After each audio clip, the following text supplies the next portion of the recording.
Jesús propone a sus discípulos una parábola, como nos cuenta el evangelista Lucas en este 29º domingo del tiempo ordinario. Una parábola para que no se desanimaran nunca y explicarles que tenían que orar siempre.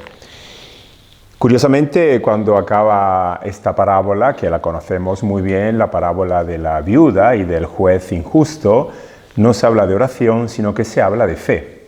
Así dice Jesús, pero cuando llegue el Hijo del Hombre, ¿qué? Va a encontrar esa fe en la tierra. Jesús ha comparado la oración, esa actitud de la viuda que ha ido siempre a pedirle al juez que interviniera para que sus derechos fueran respetados, ha comparado esa actitud con la fe de la viuda.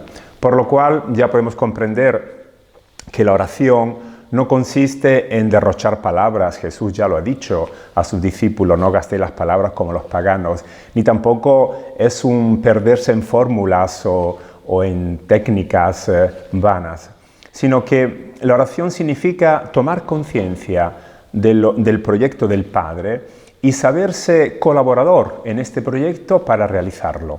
Por lo cual nada que ver tampoco con una oración que sirva de evasión, de las personas que piensen a la oración dando las espaldas a la realidad humana, al mundo, sin interesarse por las situaciones que hay que afrontar, pensando que Dios intervendrá y será Él a saber solucionar los problemas que tenemos. Nada de todo eso.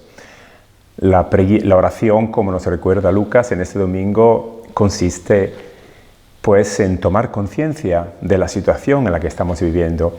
Y aunque seamos personas que no cuentan con grandes instrumentos del poder, en este caso Lucas habla de una viuda. La viuda era la categoría de las personas más vulnerables en aquella sociedad. Dice así la parábola: en una ciudad había un juez que ni temía a Dios ni respetaba a un hombre. En la misma ciudad había una viuda que iba a decirle: hazme justicia frente a mi adversario. Por bastante tiempo no quiso, pero después pensó: yo no temo a Dios ni respeto a hombre, pero esa viuda que me está amargando la vida, le voy a hacer justicia para que no venga continuamente a darme esta paliza. La oración entonces consiste en tomar esa conciencia, no obstante las pocas fuerzas que podamos tener, como esa viuda nos recuerda, pero poniendo la total confianza en el Padre, en su proyecto, sabiendo que el Padre nos comunica el Espíritu. Eso es lo que ha dicho a Jesús también, hablando de la oración. Vosotros que sois personas malas y dais cosas buenas a vuestros hijos, mucho más el Padre del cielo dará el Espíritu Santo a los que se lo pidan. Por lo cual el Padre interviene dándonos su Espíritu, estimulando, potenciando nuestras capacidades para que sepamos intervenir, para que no nos dejemos apabullar por las situaciones ni por los poderosos. Una oración como la que se encuentra siempre en este Evangelio de Lucas, en labios de María, en el Magnificat, ha derrocado a los poderosos de sus tronos. Eso significa rezar, tener esta confianza en un Dios que va a ir poco a poco actuando en la historia su proyecto, un proyecto que significa justicia para todos, dignidad para cada criatura. Por lo cual tenemos que ser siempre conscientes de esa responsabilidad. Tenemos que no desanimarnos nunca, dice Jesús, dirigiéndose a sus discípulos, como esa viuda que no ha dejado ni un momento de pedir aquello y de intervenir por aquello que era su derecho, la justicia que había que hacerle. Jesús, poniendo esta confianza y recordando a sus discípulos que esta confianza tenemos que manifestarla en el Padre, nos recuerda que la oración tendrá efectos muy eficaces cuando será la expresión de nuestra fe, de nuestra adhesión a ese proyecto del Padre, de ir cultivando en nuestra historia todo aquello que significa garantizar el bien para todas las criaturas, esos valores del Evangelio, del compartir, del servicio, de la igualdad.